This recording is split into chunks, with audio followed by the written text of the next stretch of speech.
জ্বালানি সংকট মোকাবেলায় এবার বিকল্প উৎস থেকে তরলীকৃত প্রাকৃতিক গ্যাস বা এলএনজি আমদানির পথে হাঁটছে সরকার। তবে এই পথ মোটেও সহজ নয়, কারণ স্বাভাবিক সময়ের তুলনায় প্রায় 2.5 গুণ বেশি দামে কিনতে হচ্ছে এই জ্বালানি। যেখানে একটি কার্গোর স্বাভাবিক মূল্য ছিল 550 থেকে 600 কোটি টাকা, সেখানে এখন গুনতে হচ্ছে প্রায় 1,500 কোটি টাকা পর্যন্ত।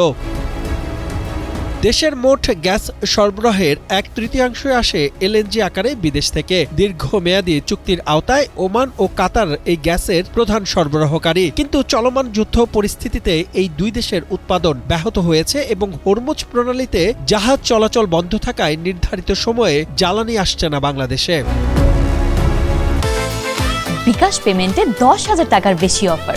শপিং চলছে তো। পেট্রোবাংলার তথ্য অনুযায়ী স্বাভাবিক অবস্থায় প্রতি ইউনিট গ্যাসের দাম ছিল $10 থেকে $12, কিন্তু বর্তমানে স্পট মার্কেটে সেই দাম পৌঁছে গেছে $28 পর্যন্ত। এর সঙ্গে যুক্ত হয়েছে বাড়তি জাহাজ ভাড়া এবং নিরাপত্তা জামানত, যা সামগ্রিক খরচ আরও বাড়িয়ে দিয়েছে। বিশেষজ্ঞরা বলছেন, এই মুহূর্তে ভর্তুকি দিয়ে হলেও জ্বালানি আমদানি অব্যাহত রাখতে হবে, যাতে সাধারণ মানুষের উপর বাড়তি চাপ না পড়ে। একই সঙ্গে বিশ্বব্যাংকের বাজেটারি সহায়তা এবং মধ্যমেয়াদী ঋণের মাধ্যমে আমদানি অর্থায়নের সম্ভাবনাও খতিয়ে দেখার পরামর্শ দিচ্ছেন তারা, যাতে বৈদেশিক মুদ্রার রিজার্ভের উপর অতিরিক্ত চাপ না পড়ে।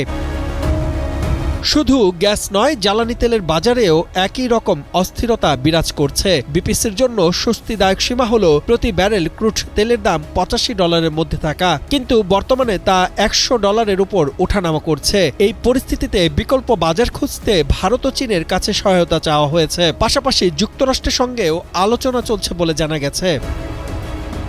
বর্তমানে এলএনজি আমদানিতে শুল্ক 22% এবং জ্বালানি তেলে তা 34% পর্যন্ত। বিশেষজ্ঞরা মনে করছেন, এই সংকটকালে শুল্ক হ্রাস করা হলে ভোক্তা পর্যায়ের মূল্যের চাপ কিছুটা কমানো সম্ভব হতে পারে।